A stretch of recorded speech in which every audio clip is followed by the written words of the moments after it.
Hello friends, எல்லாரும் எப்படி இருக்கீங்க? எல்லாருக்குமே வந்துட்டு குட் மார்னிங்க. காலையில் வந்துட்டு டிஃபன் எல்லாமே முடிச்சிட்டேன். அஸ்விதா வந்துட்டு இப்போ தான் எந்திரிச்சா. சுபஸ்ரீயும் அவங்க அப்பாவும் வந்து தூங்கிட்டு இருக்காங்க. நான் வந்துட்டு என்ன ஒரு டாபிக் வந்து இன்னைக்கு பேசலாம் அப்படின்னு சொல்லி பார்த்தேன் அப்படின்னா, உங்களோட குறிக்கோள் என்ன? லைஃப்பில் உங்களோட குறிக்கோள் என்ன அப்படிங்கிறத வந்துட்டு நீங்கள் வந்து முடிவு பண்ணிட்டீங்களா? இல்லை அதை நோக்கி தான் போகிறீங்களா? அப்படிங்கிறத வந்துட்டு மறக்காமல் கமெண்டில் சொல்லுங்கள். சம்பாரித்தோம், செலவழித்தோம், லைஃப்பை ஜாலியாக என்ஜாய் பண்ணோம் அப்படிங்கிறத காட்டிலும் நம்மளோட குறிக்கோள் என்ன அப்படிங்கிறத வந்துட்டு முதல்ல வந்து முடிவு பண்ணிக்கோங்க. சம்பாரித்து செலவழித்து ஒரு பிரயோஜனமும் வந்துட்டு கிடையாது. நம்மளுக்கான தேவைகளை நம்ம பூர்த்தி செய்கிறதுக்காண்டி தான் நம்ம வந்து சம்பாதிக்கிறோம். அந்த சம்பாதிக்கிற சம்பாத்தியத்தில் நம்ம வந்து உருப்படியாக இதை பண்ணியிருக்கோம், அதை செஞ்சுருக்கோம். அதாவது ஒரு இடம் வாங்கியிருக்கோம், ஒரு வீடு கட்டியிருக்கோம், இல்லை ஜுவல்ஸ் வாங்கியிருக்கோம், கார் வாங்கியிருக்கோம் அப்படின்னு சொல்லிட்டு நிறைய இருக்கு இல்லையா? அந்த மாதிரி நீங்கள் வந்துட்டு லைஃப்பில் என்ன வந்துட்டு ஒரு குறிக்கோள் வச்சு நீங்கள் லைஃப்பை வந்து ரன் பண்ணுறீங்க அப்படிங்கிறதையும் வந்துட்டு நீங்கள் முடிவு பண்ணிக்கோங்க. இது வரைக்கும் நீங்கள் வந்துட்டு எந்த ஒரு இதுவுமே இல்லைப்பா, நான் எதுவுமே வந்துட்டு இப்படி பண்ணணும் இப்படி செய்யணும்னு சொல்லிட்டு எந்த ஒரு எய்மே இல்லை, நான் வந்துட்டு சம்பாதிக்க வேண்டியது செலவழிக்க வேண்டியது இப்படி தான் நான் வந்து போயிட்டுருக்கேன், என் லைஃப்பை என்ஜாய் பண்ணுறேன் அப்படின்னு இருக்கிற பட்சத்தில் அவங்களுக்கு நான் வந்து சொல்கிறேன்.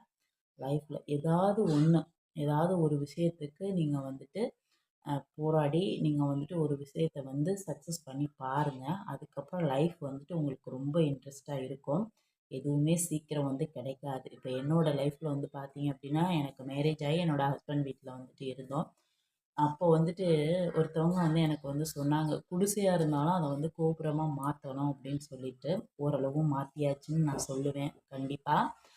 அவரோட எஃபெக்ட், அவரோட உழைப்பு தான் எல்லாமே. ப்ளஸ் நம்ம ஒரு விளக்குக்கு ஒரு தூண்டுகோல் வந்து வேணும் இல்லையா? அந்த மாதிரி தான் நான். எங்களோட வீடு வந்துட்டு ஓட்டு வீடு தான், சின்ன வீடு தான், குனிஞ்சு தான் போகணும். நிறைய வாட்டி இந்த வீட்டில் கல்யாணம் பண்ணி போயிட்டு இடித்து இடித்து மண்டையை வலிச்சு மண்டையெல்லாம் வீங்கியிருக்கு. அப்படி இருந்த வீட்டில் இருந்து நாங்கள் வெளியில் வர்ற சூழ்நிலை ஆகியுமே பார்த்தீங்க அப்படின்னா, எங்களுக்கு சொந்தமாக ஒரு வீடு கட்ட முடியுமா அப்படின்னு கேட்டால் கனவுல கூட நினச்சி கூட பார்க்க முடியாது.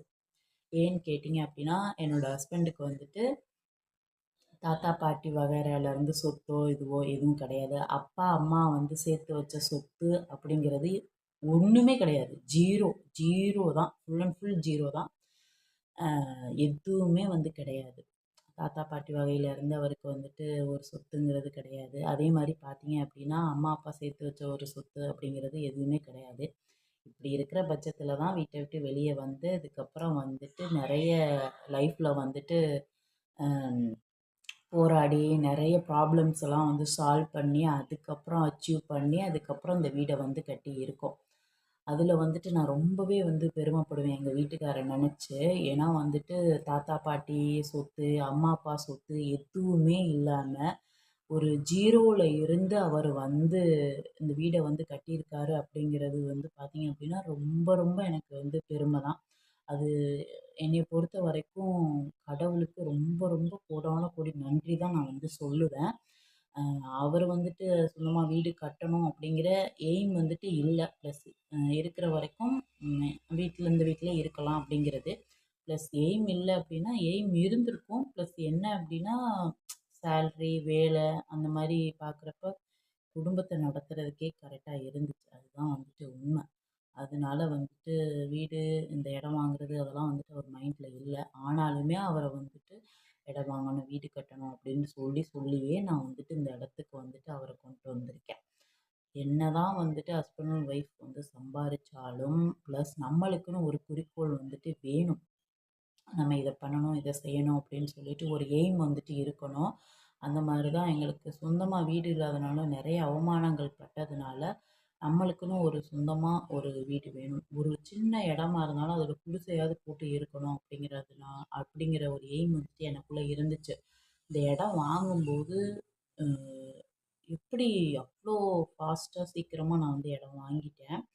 ஆனாலும் வீடு கட்ட முடியுமா அப்படின்னு சொல்லிட்டு நிறைய ஏக்கம் வந்து இருந்திருக்கு. இந்த சர்ச்சுக்கு வரும்போதெல்லாம் அந்த இடத்த பார்த்துட்டு போவேன்.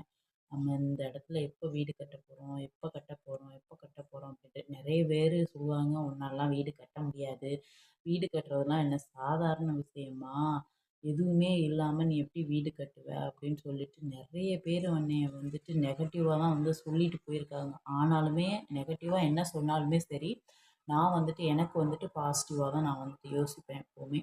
இல்ல முடியும். கண்டிப்பா கட்டுவோம், கட்டுவோம், கட்டுவோம், கட்டுவோம்ன்னு சொல்லி கரெக்ட்டா வந்துட்டு கட்டிட்டேன். லைஃப்ல வந்துட்டு ஒரு அச்சீவ்மெண்ட் வந்து பண்ணியாச்சு. இதுதான் என் லைஃப்ல வந்துட்டு பெரிய அச்சீவ்மெண்ட் எனக்கும் எங்க வீட்டுக்காருக்கும்.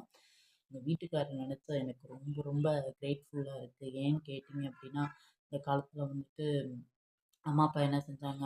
அ தாத்தா, பாட்டி என்ன செஞ்சாங்க?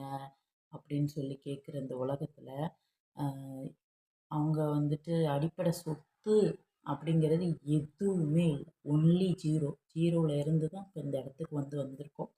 அப்படிங்கிறப்ப எங்கள மாரி நீங்களும் 0ல இருந்து ஒரு லெவலுக்கு வந்து வந்திருப்பீங்க இல்லையா? அவங்களோட அச்சீவ்மெண்ட்ல. அப்படி இருக்கிறப்ப அது எவ்வளோ வந்து சந்தோஷமா இருக்கும் நீங்களே சொல்லுங்க. அதே ஹாப்பினஸ் தான். ஆனாலும் பார்த்தீங்க அப்படின்னா, நம்மளுக்கு எப்படி நம்ம லைஃப்ப கடந்து வந்தோமோ, அதே மாரி நீங்களும் வந்துட்டு ஏதாவது வந்து உங்க லைஃப்ல வந்து அச்சீவ் பண்ணணும் அப்படிங்கிறனால தான் நான் வந்து சொல்லிட்டுருக்கேன். இதுவரைக்கும் எந்த குறிக்கோளும் இல்லாம நீங்க வந்து லைஃப்ப ரன் பண்ணிட்டு போறீங்க அப்படிங்கிற பட்சத்தில, இனிமேலாவது லைஃப்ல வந்துட்டு ஏதாவது ஒரு அச்சீவ்மெண்ட் பண்ணுங்க. உங்க வீடா இருக்கட்டும், இடமா இருக்கட்டும், காரா இருக்கட்டும், ஒரு நகையா இருக்கட்டும், இல்ல ஒரு சின்ன சிறு சேமிப்பா இருக்கட்டும். எதா இருந்தாலும் ஒரு அச்சீவ்மெண்ட் வச்சு, அதுக்கப்புறம் வந்து நீங்க மூவ் ஆகுங்க. லைஃப்ல வந்துட்டு எதுவுமே செய்யாம இருக்காதீங்க. முடிஞ்ச வரைக்கும் எஃபெக்ட்ட வந்து போட்டு பாருங்க. அதுக்கப்புறம் அது வந்துட்டு பாஸ் ஆகுறதும், ஃபெயில் ஆகுறதும் அது அப்பாற்பட்ட விஷயம். முடிஞ்ச வரைக்கும் நம்மளோட 100% வந்து குடுத்துறணும். அதுக்கப்புறம் அது வந்துட்டு வருது, வரல அப்படிங்கிறது வந்துட்டு 2வது பட்சம். அதனால வந்துட்டு லைஃப்ல வந்துட்டு சும்மா பொறந்தோம் பொறந்தோம், இருந்தோம், செத்தோம் அப்படிங்கிறது வந்துட்டு இல்லாம, பொறந்தோம், ஏதோ ஒண்ணு பண்ணணும், செத்தோம் அப்படிங்கிறதாவது இருக்கட்டுமே. ஏன்னா நானுமே நெறைய விஷயம் வந்து சொல்லியிருப்பேன். "என்னத்த கொண்டு வந்தோம், என்னத்த கொண்டு போப்போறோம், என்னத்துக்கு இதெல்லாம் வந்து சேர்க்குறோம்" அப்படின்ட்டு. ஆனாலுமே வந்து பார்த்தீங்க அப்படின்னா, ம் இருக்கிற வரைக்கும் நம்மளோட தேவைகளுக்காண்டி நம்ம எல்லாமே வந்து பண்ணிக்கிறோம். சரிங்களா? அந்த மாதிரி தான் வந்துட்டு இருக்கிற வரைக்கும் நம்ம வந்துட்டு நம்மள வந்து சேஃப்டியா நம்மளுக்கு எது தேவையோ அத வந்துட்டு நம்மளே சம்பாரிச்சு, நம்மளே வந்து ரெடி பண்ணிக்கிறது ரொம்ப ரொம்ப அவசியம். அ ஏன்னு கேட்டீங்க அப்டின்னா, நம்ம வந்து சரி நம்ம லைஃப் இப்படிதான். நம்மளுக்கு எப்படி பிடிக்குதோ அப்படிதான் நம்ம வாழணும். அவன் என்ன சொன்னா என்ன அப்படின்ட்டு நம்ம நெனைப்போம். ஆனாலுமே வந்து பார்த்தீங்க அப்படின்னா, யாராவது ஒருத்தர் சொரண்டிட்டே இருப்பாய்ங்க. இவன்லாம் என்னத்த முன்னேற போறான்? இவன்லாம் என்ன நல்லா வரப்போறான்? இவன்லாம் வீடு கட்டிருவானா? இவன்லாம் வந்து வாழ்க்கையில ஜெயிச்சுருவானா? அப்படின்னு சொல்லி சில பேர் வந்து நம்மள சுரண்டிக்கிட்டே இருப்பாங்கல்ல. அவங்க வந்துட்டு அந்த மாரி ஆட்கள் நம்மளுக்கு லைஃப்ல தேவை. அப்படி இருக்கிறனால தான் நம்ம வந்துட்டு அடுத்தடுத்த ஸ்டெப்புக்கு வந்து முடியுது. சரிங்களா? அவங்களுக்கு வந்துட்டு ரொம்ப ரொம்ப நன்றி தான் வந்து நம்ம வந்து சொல்லணும். அந்த மாதிரி வந்து அவங்கள வச்சு தான் நம்ம வந்து அடுத்து முன்னேறி காட்டணும். "நீ என்னைய வந்து இப்படி சொன்னீல்ல, இப்ப பாரு நான் வந்துட்டு எப்படி வந்து நான் வந்துட்டு முன்னேறி வந்திருக்கேன்." அப்படிங்கிறத வந்து காட்டணும். அது வந்து வார்த்தையால பேசியோ, இல்ல சண்டை போட்டோ, இல்ல ஃபைட் பண்ணியோ நம்ம வந்து காட்டக்கூடாது. அமைதியா இருக்கணும். யார் யார் என்ன சொல்றாங்க அப்படிங்கிறத கேட்டுட்டு, அதுக்கேத்த மாதிரி நம்ம லைஃப்ப வந்துட்டு அடுத்தடுத்த ஸ்டெப்புக்கு வந்து கொண்டுட்டு போணும். அது மாரி தான் நான் வந்துட்டு உங்கள்ட்ட வந்து சொல்றேன். என்னோட அனுபவத்தில வந்து சொல்றேன். கண்டிப்பா நம்ம லைஃப்ல வந்துட்டு ஒரு எய்ம் வந்து வச்சுக்கோங்க. நான் இத பண்ணணும், இத செய்யணும், இத சக்சஸ் பண்ணணும் அப்டின்ட்டு. அதுக்கான ஒரு 100% வந்து நீங்க குடுங்க. அதுக்கப்புறம் அது ஃபெயில் ஆனாலும், பாஸ் ஆனாலும் அது அப்பாற்பட்ட விஷயம். ஆனாலும் நம்ம ஏதாவது வந்து முயற்சி பண்ணிட்டே இருக்கணும். லைஃப்ல வந்துட்டு சும்மா வந்துட்டு இருக்காதீங்க. அ இதுவரைக்கும் நீங்க சும்மா இருந்தீங்க அப்படின்னா, இனிமே வந்துட்டு சும்மா இருக்காதீங்க. உங்க லைஃப்‌க்கு அடுத்த கட்டம் என்ன? எனக்கு இது தேவை. இது கண்டிப்பா நம்ம வந்து பண்ணியே ஆகணும் அப்படிங்கிற மாதிரி சில விஷயங்கள் வந்து உங்களுக்குள்ளே இருக்கும். அது என்னன்ட்டு தேடி அத வந்துட்டு செலக்ட் பண்ணி, இதுக்காண்டி நான் இப்போ வந்து ஓடிட்டுருக்கேன். இத எப்படியாவது அச்சீவ் பண்ணணும் அப்படிங்கிற ஒரு வெறியோட வந்து ஓடுங்க. கண்டிப்பா அது வந்துட்டு சக்சஸ் ஆகும், சக்சஸ் ஆகும். 100% சக்சஸ் ஆகும். கண்டிப்பா நீங்க வந்து ஜெயிப்பீங்க. ஜெயிச்சீங்க அப்படின்னா மறக்காம கமெண்ட்ல சொல்லுங்க. இதுவரைக்கும் எந்த எய்மே இல்ல அப்படின்னா, இனிமே ஏதாவது ஒரு எய்ம் வந்து வச்சுக்கங்க. கடந்த காலம் திரும்ப வராது. அதனால தயவு செஞ்சு ஏதாவது ஒரு எய்ம் வந்து வச்சு உங்க லைஃப்ப வந்துட்டு அடுத்த இடத்துக்கு கொண்டு போங்க. இன்னைக்கு எல்லாருமே உங்க பின்னாடி வந்து சுத்துவாங்க, பண்ணுவாங்க. அவங்கள்ட்ட காசு இருக்கிற வரைக்கும் தான் உங்களோட சுத்துவாங்க, பண்ணுவாங்க. உங்க காச வந்து உருவி சாப்பிடுவாங்க. நாளைக்கு நீங்க ஒரு கஷ்டத்துல இருந்தீங்கன்னா யாரும் வரமாட்டாங்க.